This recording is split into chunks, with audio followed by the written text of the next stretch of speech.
너희는 여호와 우리 하나님을 높여 그의 발등상 앞에서 경배할지어다.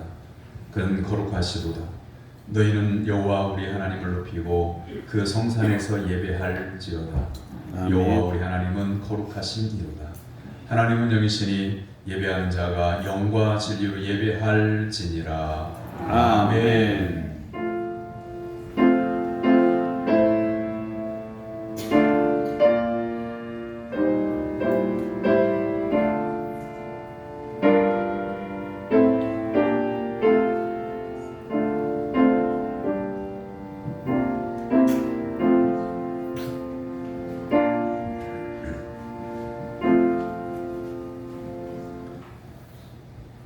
긍휼이 풍성하신 하나님 아버지의 메마른 광야 같은 세상에서 방황하던 저희들이 거룩한 주일 아침에 성전에 나왔습니다. 갈급한 저희들 심령에 은혜의 단비를 허락하여 주옵소서. 진리를 갈망하는 저희들 마음에 기름진 말씀으로 꿀을 먹여 주옵소서. 예배하는 이 시간 우리의 몸과 마음을 드립니다. 영과 진리로 삼일째 하나님을 예배합니다. 사랑하는 주님, 온전한 번제를 받으신 것 같이 이 예배를 기쁘게 받아 주시옵소서. 예수님의 이름으로 기원하옵나이다. 아멘. 다 같이 일어나서 찬양의 찬송 29장 찬송하겠습니다.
주보에 준비되어져 있는 고백의 기도로 다 같이 기도하겠습니다.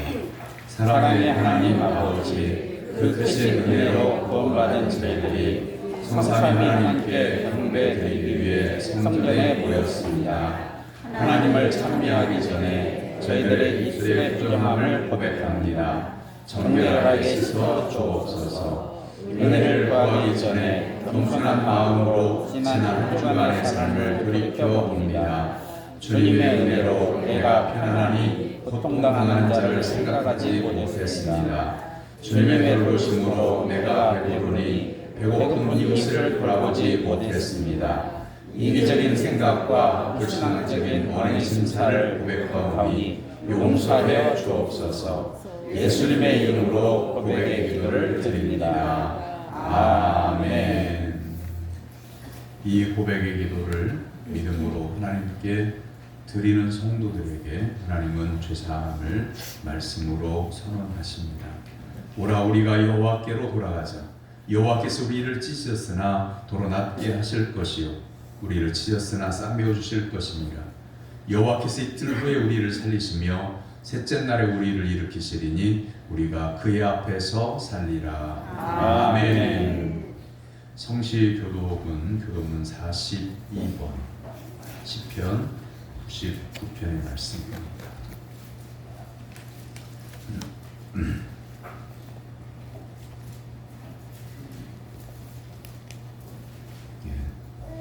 오타가 있는데요. 98편입니다. 교도문 42번 시편 98편. 새 노래로 여호와께 찬송하라. 그는 기이한 일을 행하사 그의 오른손과 거룩한 팔로 자기를 위하여 구원을 베푸셨음이로다.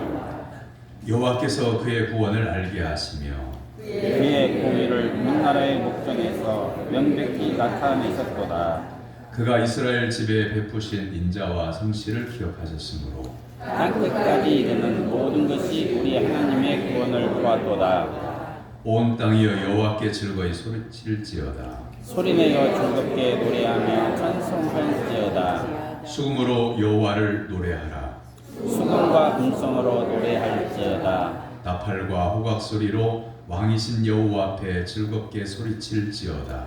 바다와 거기 충만한 것과 세계와 그 중에 거주하는 자는 다 외칠지어다. 여호와 앞에서 큰 물을 박수할지어다. 사람이 함께 즐겁게 노래할지어다. 아멘. 사도신경으로 신앙을 고백합니다. 나는 전능하신 아버지 하나님 천지의 창조주를 믿습니다. 나는 그의 유일하신 아들 우리 주 예수 그리스도를 믿습니다.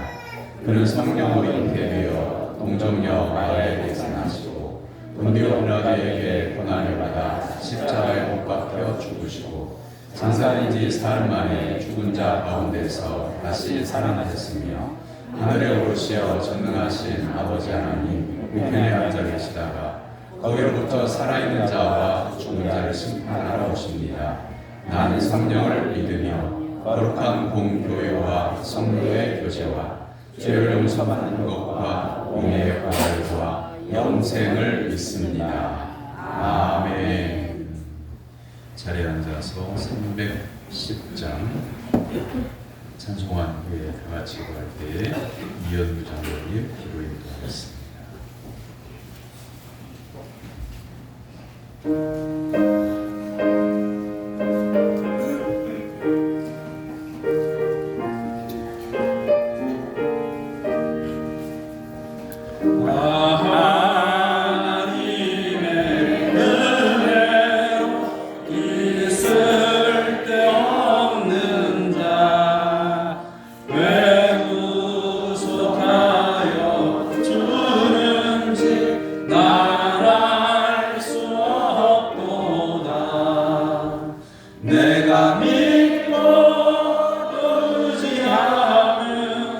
내 모든 형편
우리를 창조하시고 복 주시기를 즐겨하시는 전능하신 하나님 아버지 감사합니다. 이 시간까지 우리의 영과 육의 일용할 양식과 필요를 채워주시고 지키시고 보호해 주신 은혜에 감사를 드립니다.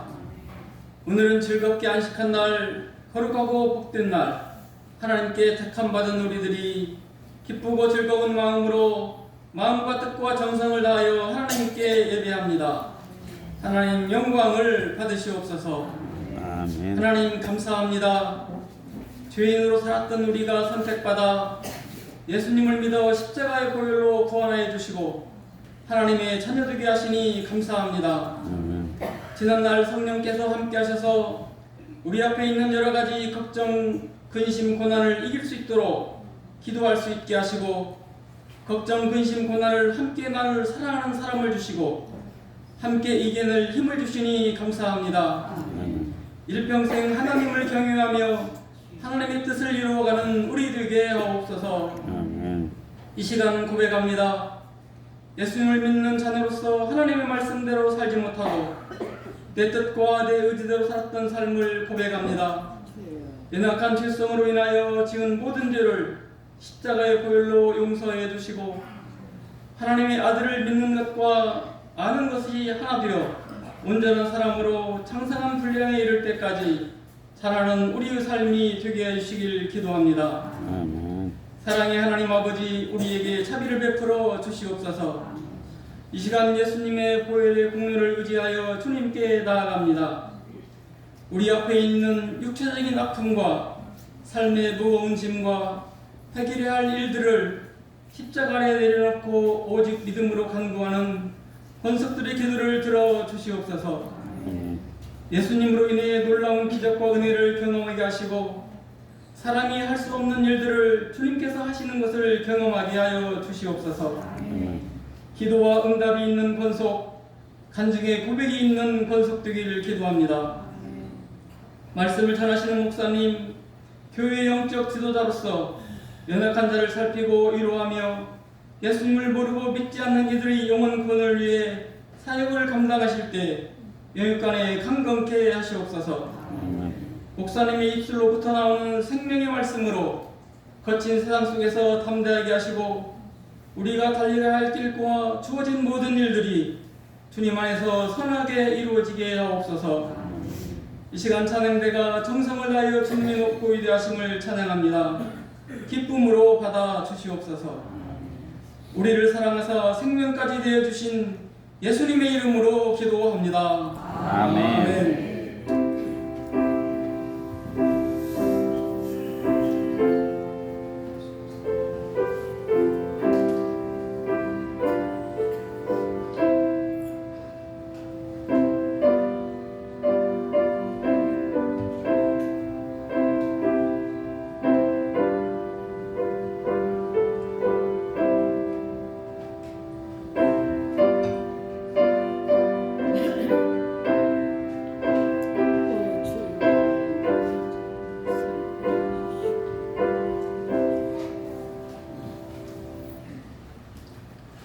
믿음으로 성도들이 하나님께 드린 예물을 봉헌합니다.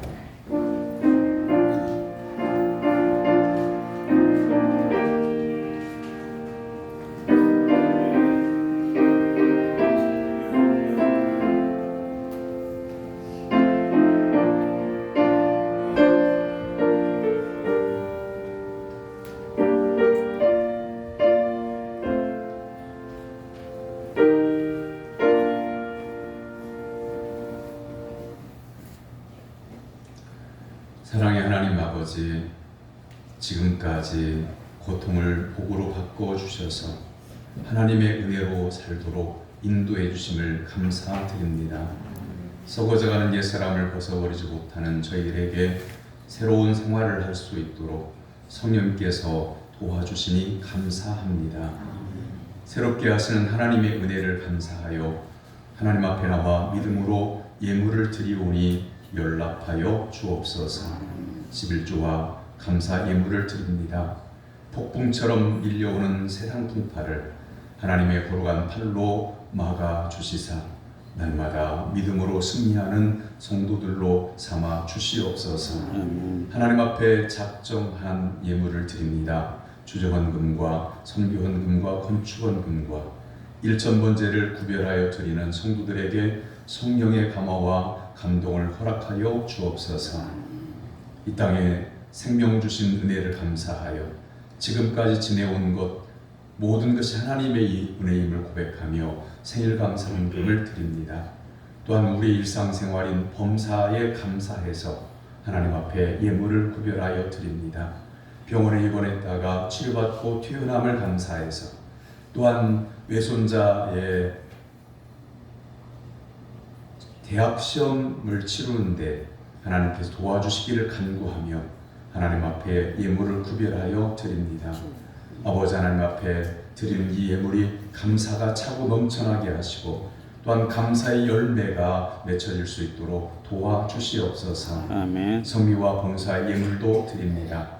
드리는 손을 거룩하게 구별하여 주셔서 그 손으로 행하는 모든 일들이 형통하게 하옵소서. 아멘. 하나님의 영광을 위하여 수고하는 일들이 100배, 60배, 30배 결실을 맺게 하여 주옵소서. 아멘. 마음을 다하고 힘을 다하고 뜻을 다하여 하나님을 사랑함으로 마음을 드리는 성도들에게 하나님의 말씀이 송이꿀처럼 달게 하옵소서. 아멘. 언제나 변함없는 믿음으로 섬기는 성도들에게 시온의 대로를 활짝 열어 주시옵소서. 오늘도 드리고 싶어도 가난하여 눈물을 예물로 바치는 성도들을 기억해 주시고 교회와 성도들을 하나님께서 함께 하셔서 오직 하나님께는 영광이 되게 하시고 우리 안에 신령한 은혜와 기쁨이 충만하게 하여 주시옵소서. 예수님의 이름으로 기도하옵나이다. 아멘.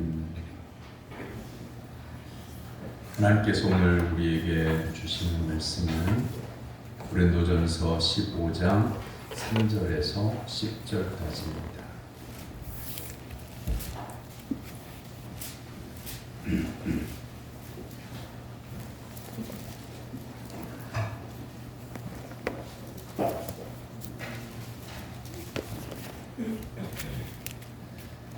고린도전서 15장 3절에서 10절까지 말씀.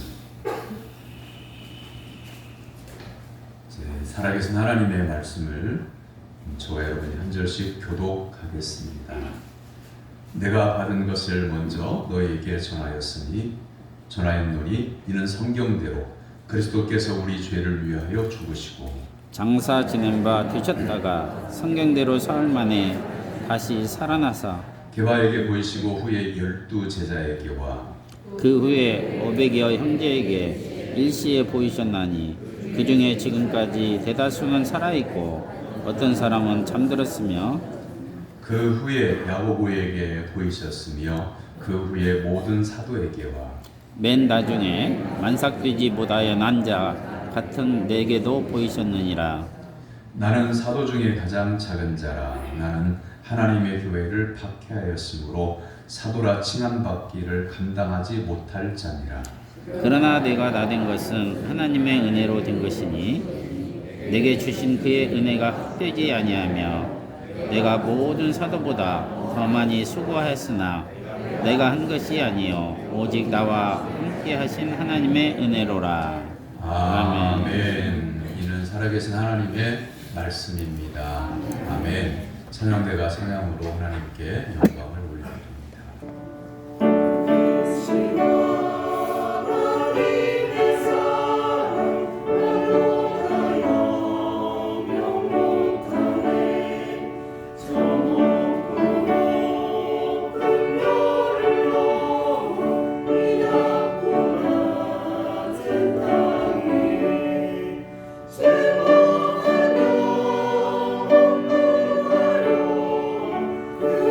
그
할렐루야.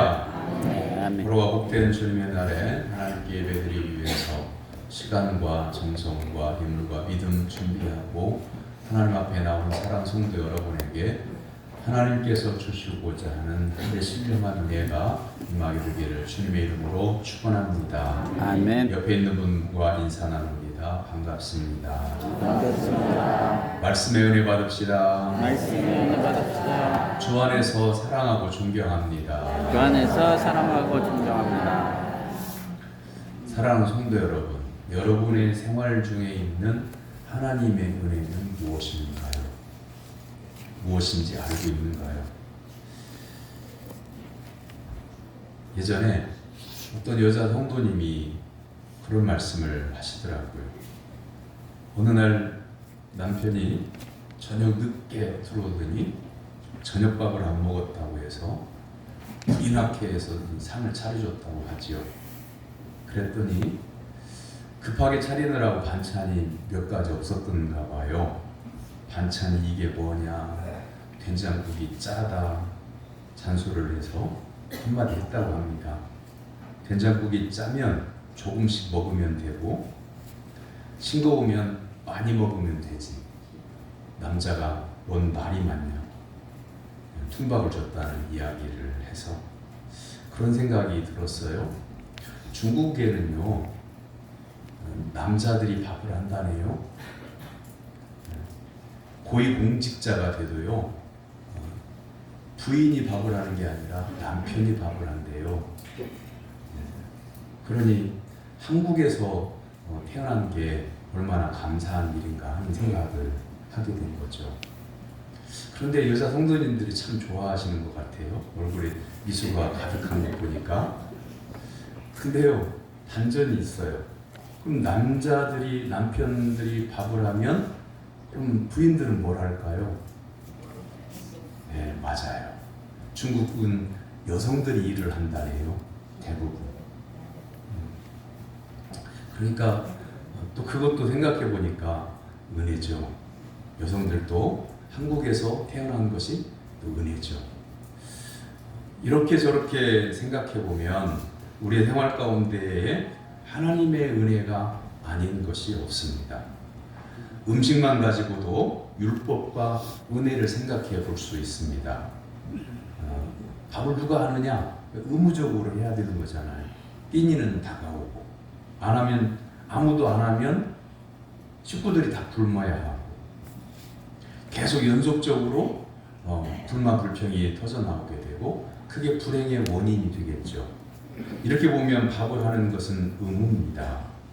그런데 밥을 함으로 인해서 가족이 배부르고 건강하고 웃을 수 있다면 또 이게 은혜라고 하는 말씀이죠. 모든 일이 다 그래요. 누군가가 수고해야 그것을 함께 나눌 수 있다고 하는 거죠. 교회 공동체도 그렇습니다. 누군가는 주방에 들어가야 하고, 누군가는 설교를 준비하는 그런 눈물과 기도가 있어야 하고, 누군가는 남모르게 하나님 앞에 나와 부릅뜨려서 우리 교회의 기도 제목을 가지고 연약한 성도들을 위해서 눈물로 간구하는 성도가 있기 때문에 하나님의 은혜를 우리가 고르게 받게 되는 거죠. 누군가는 차량을 운행하고, 누군가는 청소를 하고, 누군가는 화장실 냄새나는 것도 닦아내는 수고를 할 때에 쾌적한 환경 가운데서 우리가 하나님을 예배하는 공동체가 되는 겁니다. 그러므로 사랑하는 성도 여러분, 나를 구원해 주신 하나님의 은혜만으로도, 하나님의 자녀가 되게 하신 은혜만으로도, 지금 이 자리에 나와 하나님을 예배할 수 있다고 하는 것만으로도 은혜로 생각하고 감사하는 성도가 되기를 주님의 이름으로 축원합니다. 사망에서 생명으로 옮기는 은혜를 받는 은혜를 우리는 받았다고 하는 거죠. 예수님을 믿는다고 하는 게 쉬운 게 아니에요.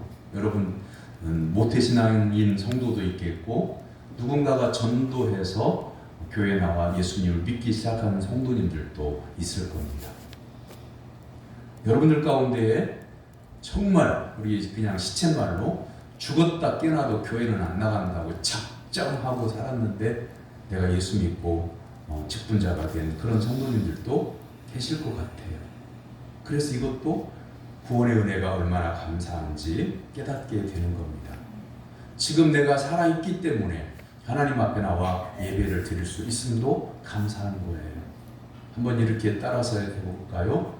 내가 살아있으므로 성전에 나와 예배 드릴 수 있는 것도 하나님의 은혜입니다. 믿습니까? 아멘. 생활이 항상 즐겁기만 하고 생활이 항상 기쁜 일만 일어나지 않습니다. 그럼에도 불구하고 지금 생명 있으므로 하나님 앞에 나와 예배를 드릴 수 있다고 하는 것, 그리고 내 믿음이 그렇게 크진 않지만 그래도 여러 가지 어려운 갈등들을 이겨내고 하나님 앞에 나와 예배를 드린다고 하는 것, 하나님 나를 불러주셨고 구원해 주셨고 죄악으로 말미암아 죽을 수밖에 없는 죄인된 나를 예수님을 통해서 살려주신 은혜가 있기 때문에 이렇게 하나님 앞에 나올 수 있다고 하는 것에 우리가 감사해야 하는 겁니다. 사랑하는 성도 여러분, 모든 성도들이 믿음으로 살겠다고 항상 다짐합니다. 연말이 다가오니까요. 저는 마음이 지금 막 분주해요. 이것 준비해야 되고 저것 준비해야 되고 예배도 준비해야 되고 신방도 해야 되고 내년 계획도 세워야 되고 마음속에 막 분주해요. 그런데 지나온 날들을 돌이켜 보니까 10달이라고 하는 시간이 송구영신 예배를 드리고 난 다음에 어떻게 지나간 느낌이냐면 휙 지나간 느낌이에요. 그냥 바람처럼 정말 어이없게 허망하게 지나갔어요. 하루하루 1년 365일 가운데에 하루하루를 연말처럼 준비하고 살았다고 하면 우리에게 더 많은 열매들이 있었을 것인데 라고 하는 생각에 아쉬움을 갖게 됩니다. 하나님은 우리에게 이렇게 말씀하십니다. 에베소서 5장 16절에서 세월을 아끼라. 그 뒤에 말씀이 있어요. 세월을 아끼라. 그 다음에 그 뒤에 말씀이 뭐예요? 세월을 아끼라. 때가 악하니라. 세월을 아낀다고 하는 것은 대략적으로 말씀의 뜻을 알겠어요. 근데 왜 세월을 아껴야 되냐면 때가 악하다라고 하는 거죠. 우리가 원하든 원하지 않든 세상이 많이 변했습니다. 전 세계에서 들어오는 영상들, TV를 통해서, 해외 토픽을 통해서 이렇게 보니까요, 우리나라 사람들도 많이 변해 있음을 알게 돼요. 옛날에 살았던 그런 생활의 습관들이 이제는 옛 모습으로 자리매김을 하고, 옛날에는 이렇게 살았는데 젊은이들한테 이렇게 훈계를 하려고 하면 그런 어른들을 꼰대라고 하고 아예 듣지 않으려고 하는 그런 풍속이 지금의 세태입니다. 그럼에도 불구하고 교회가 있어서 예수 그리스도를 믿음으로 말미암아 인생의 본질을 잃어버리지 않고 세상에 악한 때가 묻지 않고 성도로서 살 수 있다고 하는 것도 은혜인 것을 깨닫게 됩니다. 사랑하는 성도 여러분, 성실하게 살아도 흘러가는 세월을 잡아둘 수 없습니다. 하나님의 말씀을 듣고 따르는 신앙생활을 신실하게 해와서도 지나가는 한 해는 아쉬움뿐입니다. 이 모든 허탈함과 아쉬움을 한 번에 털어낼 수 있는 방법이 있습니다. 그것은 하나님의 은혜를 덧입는 것입니다. 11월과 12월 두 달이 지나면 하나님은 우리에게 2024년 새해를 선물로 주실 것입니다. 새해를 하나님의 은혜로 받으려면 한 가지 반드시 해야 하는 일이 있습니다. 어거스틴의 참여록에 이런 말이 나옵니다. 하나님이여, 말하는 것, 생각하는 것, 행동하는 것, 그 어느 것 하나 죄 아닌 것이 없습니다. 라고 고백하는 내용입니다. 사랑하는 성도 여러분, 우리 가운데에 죄인 아닌 사람이 있을까요? 믿음이 완전한 성도가 있을까요? 눈을 씻고 보아도 나 자신이 죄인인 것을 늘 깨닫습니다. 누구에게나 흠이 있습니다. 그래서 지금까지 지내온 것이 하나님의 은혜임을 고백하게 되는 것입니다. 구원을 받은 것도 하나님의 은혜입니다. 지금 성전에서 하나님을 예배하는 것도 하나님의 은혜입니다. 우리는 하나님의 심판대 앞에 설 수밖에 없는 본질상 진노의 자녀, 죄의 종로로 됐던 존재입니다. 그런데 예수님께서 만삭되지 못한 자 같은 우리를 구원해 주셨다고 말씀하고 있는 거죠. 8절의 말씀처럼 만삭되지 못하여 난 자를, 저는 이 말씀을요 예전에는 어떻게 이해를 했느냐면, 팔싹동이라고 하는 말을 아시죠? 8개월 만에 태어난 아이. 뭔가 죄송해요 이런 표현을 해서, 뭔가 모질하게 인생을 사는 지혜가 없는 사람을 또 그렇게 얘기하기도 했었어요. 요즘은 그 말을 사용하지 못하도록 그렇게 합니다만, 그런데 진짜 한두 달 일찍 태어난 아이를 보니까 살 수가 없어요. 그래도 어디에다가 집어넣냐면 인큐베이터라고 하는 생명을 유지시키는 기계 속에다 넣어가지고 그 속에서 10달 가까이 정도 체중도 건강 상태도 유지가 되면 그때서 꺼내서 퇴원을 시키는, 그것을 보고요, 만삭되지 못했다고 하는 이 말씀의 뜻은 그렇게 태어나면 죽어요. 옛날에는 기기가 없으니까 죽어요. 그러니까 죽은 자 같은 나를 하나님께서 구원해 주셨다고 고백하고 있는 겁니다. 사랑하는 성도 여러분, 우리는 이미 죽었던 자입니다. 그리고 예수님의 십자가의 사랑으로 구원해 주셔서 우리는 생명 연장의 복을 누리고 있는 겁니다. 아멘. 이 은혜를 진심으로 감사하며 사는 성도가 되기를 주님의 이름으로 축원합니다. 아멘. 우리가 잘 아는 찬송이 나 같은 죄인 살리신 있잖아요.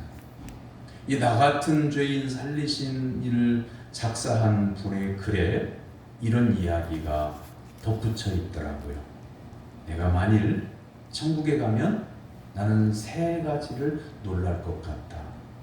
하나는, 그 사람은 분명히 나의 믿음의 선진인 그 사람은 믿음이 좋아서 반드시 천국 갔을 거라고 생각했는데, 천국에 들어가서 살펴보니까 그 사람이 천국에 못 왔다고 하는 것에 놀란 것이다. 두 번째는,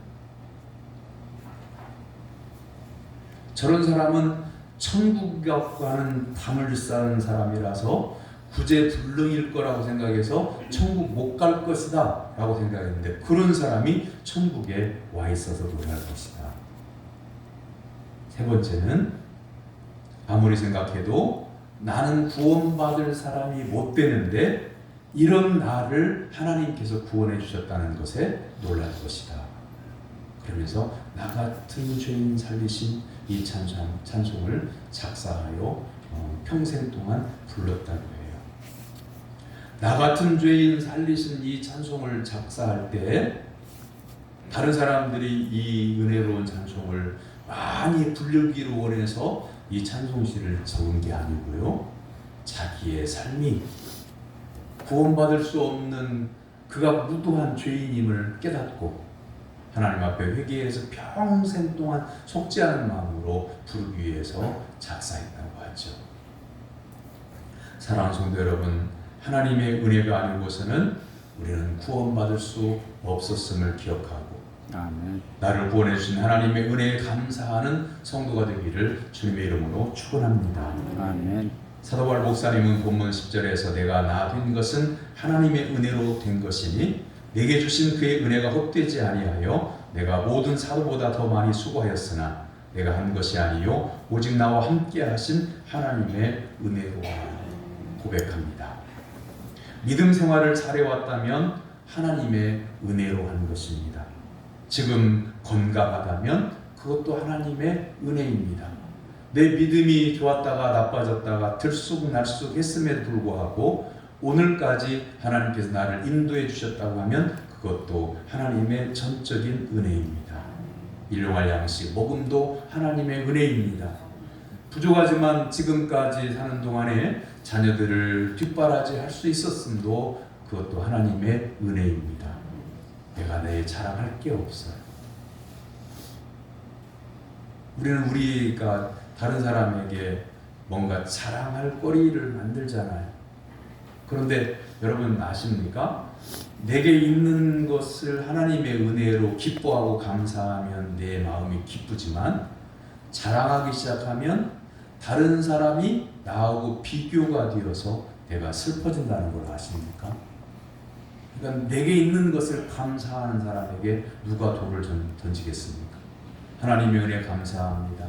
누군가가 나를 향해서 부족하다고 그러면 그래도 부족해도 하나님께서 구원해 주셨으니 감사합니다 할 때 누가 돌을 던지겠습니까? 돌을 던지는 그 사람이 하나님의 징계를 받겠죠. 그러므로 사랑하는 성도 여러분, 여러분의 생활 가운데 있는 부족함을 느끼는 그것에도 하나님의 은혜가 깃들어 있다는 것을 기억하고 한번 찾아내 보십시오. 내가 하나님께 받은 것이 무엇일까? 받은 것이 없다고 생각하면 이렇게 한번 생각해 보세요. 여러분 자녀가 여러분한테 어머니 그동안 낳아주시고 키워주시고 이렇게 시집장가 보내주시고 여기까지 기도해주시고 감사해요 라고 하는 자녀가 있는가 하면 이렇게 말하는 자녀도 있을 수가 있어요. 어머니가 나한테 해준 게 뭐가 있어요? 라고요. 자, 다시 생각해 봅니다. 하나님 아버지께서 내게 주신 은혜가 뭘까? 하나님 저한테 해주신 게 뭐가 있어요? 이렇게 말하면 아들이 딸이 나를 향해서 아버지가 나한테 해준 게 뭐가 있다 라고 할 때 내 심정을 생각해 보면 하나님께서 하나밖에 없는 아들 예수 그리스도를 십자가에 내어주신 그 하나님께서 불평하는 나를 보실 때에 어떤 마음이실까? 하나님의 마음이 사람과 똑같지 않지만 우리가 이해는 해볼 수 있지 않겠냐 하는 겁니다. 예전에 다른 교회에서 가게를 운영하는 그 가게 주인을 전도하려고 작정하고 기도하고 찾아가고 거기 팔아주고 계속 나중에는 친해져서 이제 뭔 말을 해도 다 들을 것 같은 그런 분위기가 돼서 전도를 했어요. 예수 믿고 교회 나오시죠. 그랬더니 많이 팔아줄 때는 그렇게 좋아하던 주인이 얼굴 안색을 싹 바뀌더니 교회에서 나한테 해준 게 뭐가 있다고 내가 교회를 나가냐고 이렇게 얘기를 해요. 그 말을 듣고 마음이 정말 아팠어요. 그런데 생각해 보니까 이렇게 말할 걸 하고 하는 생각이 교회에 와서 기도하다가 톡 튀어나왔어요. 당신 가게가 나한테 뭘 해준 게 있다고 내가 팔아주겠냐고. 누가 손해일까요? 사랑하는 성도 여러분, 하나님의 은혜를 깨닫고 하나님의 은혜에 감사하는 사람은 감사가 30배, 60배, 100배의 결실로 돌아옵니다. 할렐루야. 아멘. 그러므로 사랑하는 성도 여러분, 나 같은 죄인을 만삭되지 못하여 난 자 같은 죽을 수밖에 없는 나를 구원해 주신 하나님의 은혜에 감사하는 성도가 되기를 주님의 이름으로 축원합니다. 사도 바울 목사님은 깊이 생각해 봅니다. 사도 바울 목사님이 유대인인데 원래 부모님이 유대인이니까 유대인인데 율법도 공부를 많이 했고요. 그 당시에 이스라엘에서 최고의 학문에서 배웠고 최고의 스승에게서 배웠어요. 그리고 율법으로는 이제 두 번째가 라면 서러울 정도로 특출난 사람이에요. 장차 이스라엘의 가장 높은 지도자가 될 사람으로 인정받았어요. 그런데 태어난 곳이 어디에서 태어났느냐? 이스라엘 본토에서 태어나지 않고요. 그 아버지가 이주해서 길리기아 다소라고 하는 곳에 가서 살았거든요. 거기서 났어요. 혈통은 유대인이지만 태생은 길리기아 다소라고 하는 지방 사람이. 자, 이게 왜 하나님의 은혜가 되냐면 예수님께서 만나주셔서 이방인의 사도로 보내주셔서 이방 각각 나라에 가며 전도하게 되었는데 나중에는 고발당해가지고 재판을 받게 되는데 이스라엘이 로마의 속국이잖아요. 그래서 로마법에 의해서 재판을 받게 돼요. 자, 꼼짝없이 이 사도 바울 목사님은 로마법에 의해서 사형당할 수밖에 없는 위기에 처했어요. 로마의 법에 의하면 사도 바울 목사님은 그렇게 큰 죄를 진 게 없어요. 근데 유대인들이 시기해서 고발하고 고소했기 때문에 예수님을 유대인들이 십자가에 못 박아 죽게 해달라고 나중에 간청해서 결국 빌라도도 사형 언도를 내려준 것처럼 예수님도 죽이는 이스라엘 사람인데 사도 바울 목사님 하나 죽이는 것은 예수님 죽이는 것보다 더 쉬울 거 아니겠어요. 그런데 사도 바울 목사님이 결정적인 순간에 이렇게 말합니다. 나는 로마 시민이다. 그래서 죽이지를 못해요. 그래 로마로 가게 됐는데 바울 목사님이 살아난 것을 감사한 게 아니고 길기야 다소에서 태어난 것을 감사했던 것은 로마 시민권을 가지고 있어서 로마에 가서 복음을 증거하기를 원했는데 그 길이 열린 거예요. 다만 죄수의 신분으로 가게 된 거죠. 자, 이렇게 생각하면 감옥에 갇혀서 어떻게 복음을 전할까 그랬는데 감옥의 간수들이 군인들이잖아요. 장교들이잖아요. 그 장교들이 감화를 받았어요. 일반 서민이거나 일반 천민이 예수 믿고 윗사람을 전도하는 것은 어렵겠죠. 그런데 보국 장교들이 예수님을 믿고 자기 집에 있는 수하에 거느리고 있는 부하들에게도 또한 아니면 가족의 식솔들에게도 복음을 증거하니 온 집안이 다 구원을 받게 되는 거예요.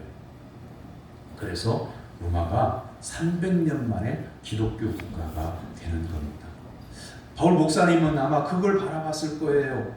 이 로마의 철옹성 같은 군대 제국이라고 하는 말은 군대를 양성해서 다른 나라를 쳐들어가서 다른 나라의 것을 약탈해 오거나 다른 나라를 빼앗거나 하는 그런 군사력을 가지고 통치하는 나라가 제국이잖아요.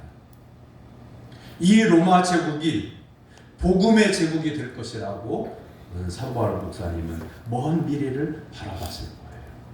그래서 길기야 다소에서 태어난 것도 감사했다는 거죠. 바울 자신을 가리킨 말 가운데 디모데전서 1장 15절에 나는 죄인 중에 괴수다 그랬어요.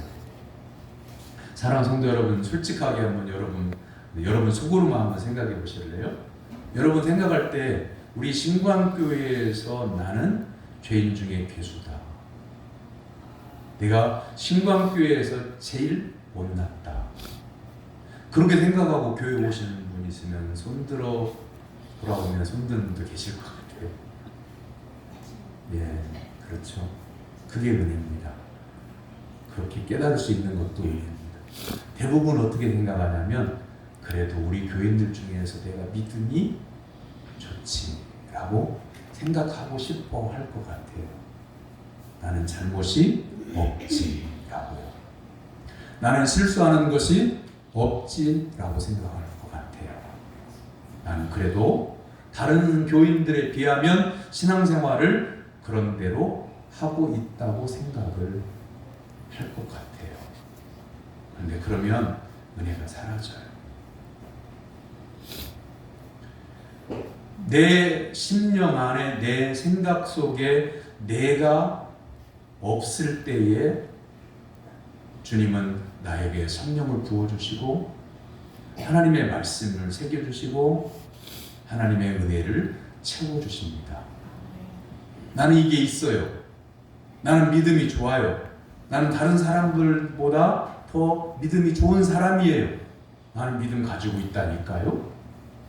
라고 자기에게 있는 것이 있다고 말하는 성도에게는 하나님은 기다리셔요. 그 마음속에 이기적인 생각을 비울 때까지, 남들보다 내가 뛰어나다고 하는 생각을 비울 때까지 기다리셔요. 비워지면 그때 성령으로 채워지는 겁니다. 사랑하는 성도 여러분, 하나님의 은혜라고 하는 것은 거저받는 것이긴 하지만 내가 지난날 돌이켜보아서 잘못된 행실과 잘못된 말과 잘못된 삶을 하나님 앞에 회개하고 내 속 마음이 깨끗한 심령이 되었을 때에 하나님께서 부어주시는 은혜가 가득 채워지는 것을 기억하고 여러분 자신을 온전하게 하나님 앞에 고백할 수 있는 성도가 되기를 주님의 이름으로 축원합니다. 어느 책에 이런 내용이 나와요. 책을 쓰는 작가인데 무명 작가라서 책이 안 팔려요. 가난해요. 집이 없어요. 책을 쓸 집이 없어요. 그러니까 진짜 아끼는 친구가 하나 있었는데 방이 하나가 여유가 있어서 너 우리 집에 와서 이 방에서 책을 써라. 뒷바라지 내가 해주마. 이렇게 그런 좋은 친구가 있어. 그 친구의 집에 들어가게 됐는데 한 가지 부탁을 하더래요. 저쪽 골방은 골방의 문을 열지 말아라. 그곳에서 어떤 말이 들리든 신경 쓰지 말아라. 사람이 하지 말라고 하면 자꾸 궁금해지잖아요. 어느 날 문이 살짝 열려 있어서 이 문틈으로 엿듣다가 거기서 그 친구 어머니의 기도가 들린 거예요. 그리고 그 문틈으로 보니까 친구에게는 태어나면서부터 사지가 마비되어진 장애를 가진 동생이 있었던 거예요. 눈도 못 뜨고 귀도 못 듣고 그냥 먹여주니까 생명이 살아있는 거지 사람이라고 할 수 없는 그런 누워있는 친구의 동생. 친구의 동생을 그 엄마가 보면서 이렇게 말을 하는 걸 들은 거죠. 아들아, 사랑하는 아들아, 내가 너를 낳았다. 이 어미의 생명을 나눠줬다. 나는 너를 정말 사랑한다. 그러니 한 번만이라도 눈을 떠서 환한 미소를 지어보며 엄마라고 한 번만 불러주려. 이렇게 눈물로 호소하고 있는 이야기를 듣게 돼요. 그저 이 어미의 사랑을 느끼고 있다고 손 한 번이라도 까딱이라도 하면 나는 행복하겠다. 그런 눈물로 이 어머니가 그 아들을 위해서 기도하는 내용을 듣게 된 것을 책으로 적은 거예요. 사랑하는 성도 여러분, 우리는 원래 만삭되지 못한 채 남은 자 같은 부족할 뿐만 아니라 하나님의 은혜가 아니고서는 죽을 수밖에 없는 존재였는데 하나님의 은혜로 우리가 살고 있음을 기억하고 구원의 은혜에 감사함으로 이제 한 해가 기울어지는데 부족한 것 또한 우리의 삶 가운데 이루지 못한 것을 아쉬워하고 불만족으로 남길 것이 아니라 지금까지 내게 주신 하나님의 은혜를 깨닫고 감사함으로 다시 새롭게 열려질 2024년도를 소망으로 바라보는 성도가 되기를 주님의 이름으로 축원합니다. 아멘. 기도하겠습니다. 사랑의 하나님 아버지, 우리가 오늘 사는 것 이 자체가 하나님의 은혜임을 아는 성도들이 되게 하여 주옵소서. 아멘. 예수님의 이름으로 기도하옵나이다. 아멘.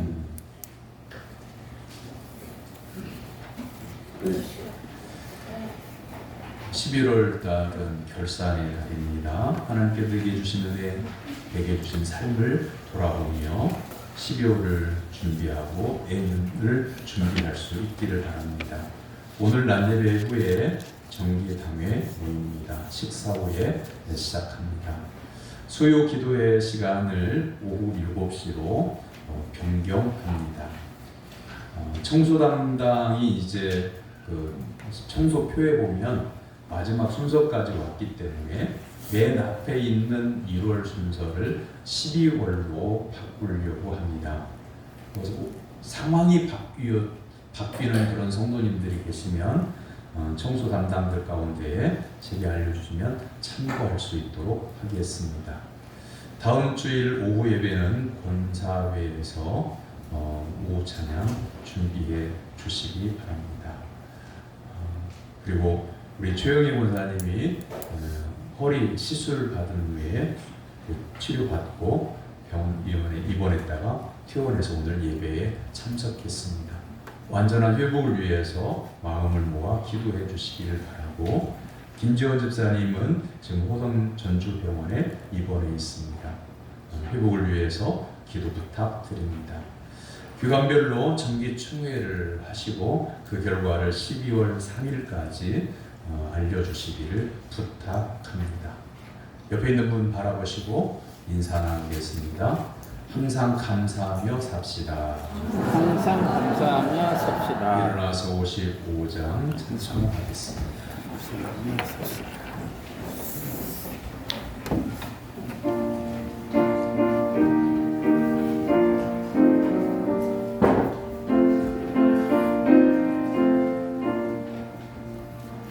주 이름으로 모였던 우리가 지금 배워질 때에 언제나 함께 하시며 평안케 하소서.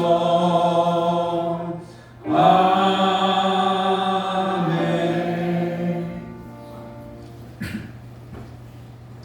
하나님의 사랑과 은혜로 구원받은 사랑하는 성도 여러분, 여러분의 삶의 자리에서 감사하며 사는 성도가 되기를 주님의 이름으로 위탁합니다.